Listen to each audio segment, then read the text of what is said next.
Welcome to the Pennsylvania Case Law Update While You Drive podcast. You give us less than 15 minutes per week, we will make sure you never miss changes in the law. This week's episode is brought to you by the McShane Firm. For nearly 20 years, the attorneys of the McShane Firm have been trusted by our neighbors and our friends to represent them in DUI and criminal law cases. Welcome to episode 2 of the Pennsylvania Case Law Update While You Drive podcast. I am your host, Katie McShane. Thank you for joining us. I hope you enjoyed last week's episode. Today we will cover the precedential cases issued by the Pennsylvania Superior Court, the Pennsylvania Commonwealth Court, and the Pennsylvania Supreme Court between June 25th, 2020 and July 1st, 2020. This week we start with some civil procedure, everyone's favorite law school class, I know. First up, Carr versus Michuck. This case began as a property dispute, but the holding is really about procedural errors made by the Prothonotari's office. As a very brief background to provide context, Carr and Michuck had a dispute over a property line. A jury trial was held in 2015, but a judgment was not entered until July 15, 2019. Carr filed a petition for leave to file a motion nunc pro tunc, which means the ability to file a motion even after the deadline for filing has passed. That request was denied by the trial court, which brings us to the instant matter. Pennsylvania Rule of Civil Procedure 236 requires a prothonotary to provide notice to the parties when a judgment is entered and to note that notice on a docket entry. In this particular case, the prothonotary simply noted on the docket opinion and findings dated 7/10/19 and a notation 7/15/19 with the initials PJM and JHD in parentheses. While the court found that it may be local practice to notate notice to the parties in that manner, it was not sufficient to comply with Rule 236. As there was no notice properly docketed, the court was unable to determine when the 10-day filing period began. As a result, the opinion of the trial court was vacated and the case was remanded with direction to the prothonotary to provide notice of the July 15, 2019 verdict and to enter proper notation on the docket. Following proper notice, Carr will be permitted to file a post-trial motion within the 10-day filing period. The lesson to be learned from this case, even what may seem to be a small procedural misstep can make for a big outcome. The second civil procedure case is Murray versus American LaFrance. This case was filed in Pennsylvania by plaintiffs in Massachusetts, New York, and Florida against Federal Signal Corporation for injuries alleged to have occurred in New York. Federal Signal Corporation is a Delaware corporation with its primary place of business in Illinois. If you are wondering why this case is in a Pennsylvania court, you're not alone. The Superior Court granted an en banc hearing, meaning the full panel of judges, to determine if Pennsylvania has general personal jurisdiction over Federal Signal Corporation. The plaintiffs alleged that Pennsylvania had personal jurisdiction based on its continuous and systematic contacts in Pennsylvania. The trial court rejected the plaintiffs' allegations and dismissed the case for lack of personal jurisdiction. The plaintiffs raised, for the first time on appeal, that Pennsylvania has personal jurisdiction because Federal Signal Corporation was registered as a foreign corporation in Pennsylvania. The court held that nothing in the procedural history would allow the court to ignore Rule 302, which states that issues not raised in the lower court are waived and cannot be raised for the first time on appeal. Because the plaintiffs never raised the issue of registration as a foreign corporation as grounds for personal jurisdiction in the lower court, that issue cannot be raised now for the first time on appeal. The court affirmed the trial court's order dismissing the plaintiff's claims for lack of personal jurisdiction. Next, we take a look at a criminal case. In the case of Commonwealth v. Lights, appellant Brandon Lights was convicted of burglary and attempted rape in addition to some other offenses in 2018.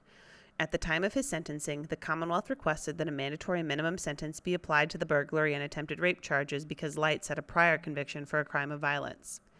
The alleged prior crime of violence was a burglary conviction in 1994. The trial court found that the previous burglary was a crime of violence and Lights was sentenced to a mandatory minimum sentence of 10 years on both the burglary charge and the attempted rape charge. The sole issue addressed in this appeal is whether the prior burglary conviction in 1994 can be considered a prior crime of violence. In determining if the prior burglary conviction is a crime of violence, the burglary statute in place in 1994 must be compared to the current burglary statute that is defined as a crime of violence. The court, in comparing the two statutes, must look at only the elements of the offense and cannot consider the underlying facts or the grading of the offense. The 1994 statute is missing two distinct elements that are present in the current burglary statute. One, that the structure is adapted for overnight accommodations, and two, that a person is present. Because these two elements are missing from the 1994 statute, the prior conviction cannot be considered a prior crime of violence. The Commonwealth argued that there was in fact a person present, so factually it was the equivalent of a crime of violence. The court rejected that argument, reiterating that they are constrained to only look at the elements of the offense and not the underlying facts. The judgment of sentence is vacated and the case was remanded for sentencing. Next up, unemployment compensation. In the case Gosner v. Unemployment Compensation Board of Review, the two issues addressed by the Commonwealth Court were whether a claimant who was incarcerated and upon return to work found out that he had been laid off voluntarily quit his employment, and 2, whether claimant who was incarcerated for a charge that was subsequently dismissed by the prosecutor was unemployed by his own fault. In addressing the first issue, the court must first determine if the claimant voluntarily left work, meaning that he left his position of his own motion and had a conscious intention to leave his employment. The court found that the claimant did not leave his employment voluntarily. The claimant testified that he loved his job and but for his incarceration he would never miss a day of work. Further, during his incarceration, he related that his mother had received assurances from his employer that his job would be okay. Additionally, there was no finding by the review board or any evidence presented supporting a conclusion that the claimant left his job voluntarily. In addressing the second issue, the court found that the claimant was not unemployed through his own fault. Though he was incarcerated, the charges against him were dismissed by the prosecution, which is a favorable outcome for the claimant, and a claimant cannot be deemed to be unable to work due to the fault of his own when he is incarcerated for a charge which is ultimately dismissed. We'll be right back after a brief note from our sponsors. This segment of Pennsylvania Case Law While You Drive podcast is sponsored by the McShane Firm. The McShane Firm is Pennsylvania's largest and best DUI and criminal law firm. Their mission is simple: make sure the presumed to be innocent remain innocent. Welcome back. We'll start back with some property law in the case of Kuhstoss versus Steele. Mr. Kuhstoss owns a parcel of land in Bedford County. Roughly due north of his property, the Steeles also own a parcel of land. The Steeles use their land primarily for hunting. There is a road that crosses Mr. Kuhstoss's property that the Steeles have used to access their land for over 50 years. The road is referred to as their hunting road. At multiple times over the past 30 years, Mr. Kuhstoss has placed a barrier across the roadway to attempt to prevent the Steeles from using the road. Each time, the Steeles either open the cable or cut the lock on a gate to gain access to the road. In 2014, Kuhstoss filed a complaint to Quiet Title. The Steeles believe that based on their use and history with the roadway, they are entitled to a prescriptive easement. During the pendency of the litigation, the Steeles filed a motion for injunctive relief pending litigation in May 2019 after Mr. Kuhstoss felled a number of trees across the roadway that prevented access.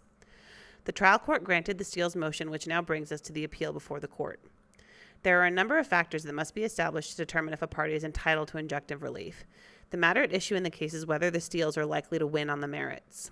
The issues of their likeliness to prevail hinges on the Pennsylvania Unenclosed Woodlands Act, which is a complete bar to a prescriptive easement.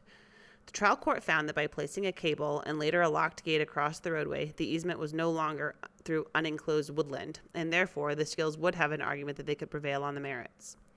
The Superior Court, in reviewing the case law, found that the Unenclosed Woodland Act looks at the nature of the land, and if the land is in fact unenclosed woodlands, the Steeles would not be entitled to a prescriptive easement, no matter their history with the roadway. The court found that the cable and the locked gate in no way changed the nature of the land, and it remained unenclosed woodland. The court found that because the Kuhstoss property was unenclosed woodland, the Steeles were unlikely to prevail on the merits of the case and were therefore not entitled to injunctive relief. In the dissenting opinion, Judge McCaffrey did not address the issue of whether or not the Steeles were likely to prevail on the merits, but rather focused on the standard of review. He stated that it is not the role of the court to inquire into the merits of the controversy, but rather to determine if there were any apparently reasonable grounds for the action of the court below. Based on the trial court's opinion that the roadway may not be unenclosed, woodlands should not be disturbed. In our next case for the week, the Superior Court addresses summary judgment in a wrongful death case in Albert v. Sheeley's Drugstore. In the wrongful death case against Sheeley's Drugstore, the family of Cody Albert appealed from an order granting summary judgment to Sheeley's Drugstore. The trial court granted Sheeley's motion for summary judgment based on the in pari delicto defense. The in pari delicto defense applies when the plaintiff is an active, voluntary participant in the wrongful conduct or transaction for which he seeks redress, and bears substantially equal or greater responsibility for the underlying illegality as compared to the defendant. Some historical background of the case is necessary to understand the decision of the court. Decedent Cody Albert and his friend Zachary Ross, the co-defendant, had a history of drug use together. They were known to frequently ingest OxyContin and marijuana. In the week before Albert's death, he and Ross exchanged numerous text messages scheming about ways to obtain illicit drugs. On the evening of March 17, 2016, Ross, whose mother was suffering from cancer and had a prescription for fentanyl, called Sheeley's drugstore and pretended to be his mother in order to fill the prescription. Albert then drove Ross to the drugstore and waited in the car while Ross picked up the drugs.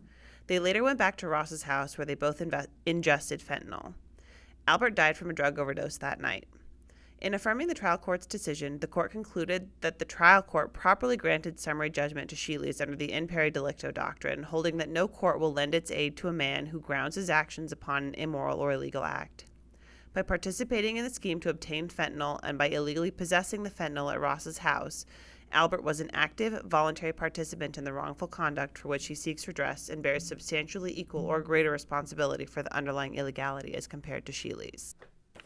Finally, the landmark decision from the Supreme Court in the case of Governor Tom Wolf versus Senator Joseph Scarnati was announced, addressing whether or not the General Assembly can end a declared state of emergency by concurrent resolution without presenting the resolution to the governor. A concurrent resolution means a decision made by both the House and the Senate. The case is lengthy, and I encourage you to read the full text. A link can be found in the case notes. But the facts are actually quite straightforward. In response to the COVID pandemic, Governor Wolf declared a state of emergency. The governor has the power to do so alone and does not require any approval by the General Assembly. There is a provision in the statute that says that the House and Senate can end the state of emergency by passing a concurrent resolution. Well, the General Assembly did just that, and the governor refused to end the state of emergency, claiming that the statute that the General Assembly was relying on was unconstitutional because it violated the presentment clause. The presentment clause is the part of the Pennsylvania Constitution that requires all resolutions to be presented to the governor for him to accept or veto, meaning reject the resolution. In essence, the Supreme Court's majority opinion held that there is no such thing as a legislative veto, meaning that the General Assembly cannot overturn the governor's orders absent a sign-off by the governor. By this finding, they held that the portion of Section 7301C of the Emergency Management Services Code is unconstitutional inasmuch as it violates the presentment clause of the Constitution. The court further found that the statute is severable, meaning that the unconstitutional portion of the statute can be removed while keeping the remaining portions of the statute in effect.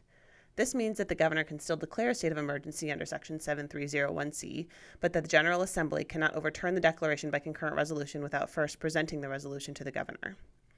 In a concurring in part and dissenting in part opinion, Justice Dougherty agreed with the majority opinion that Section 7301C was unconstitutional, however, did not agree that the statute was severable, meaning that by declaring one part of the statute unconstitutional, Justice Dougherty believes that the entire statute must be stricken. In a dissenting opinion, Justice Saylor opined that the language in 7301C allowing for a concurrent resolution to end the state of emergency does not violate the Constitution and in fact was the proper separation of powers that the framers intended when drafting the Constitution. The takeaway from this case is that the power to declare a state of emergency in Pennsylvania, to extend that declaration, and to end the declaration lies solely in the hands of the governor.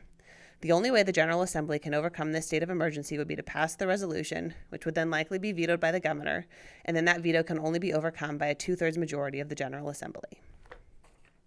Thank you so much for joining us again this week. I hope you've enjoyed the podcast. Be sure to subscribe so you never miss a beat. Thank you for listening to Pennsylvania Case Law Update While You Drive podcast. Make sure that you are always in the know when it comes to important changes in Pennsylvania case law. We want to thank this week's sponsor, the McShane Firm. The McShane Firm is a central Pennsylvania fixture when it comes to DUI and criminal defense. The attorneys and staff at the McShane Firm believe in old-fashioned central Pennsylvania values of hard work and straight talking. Give them a call if you or a loved one ever needs help.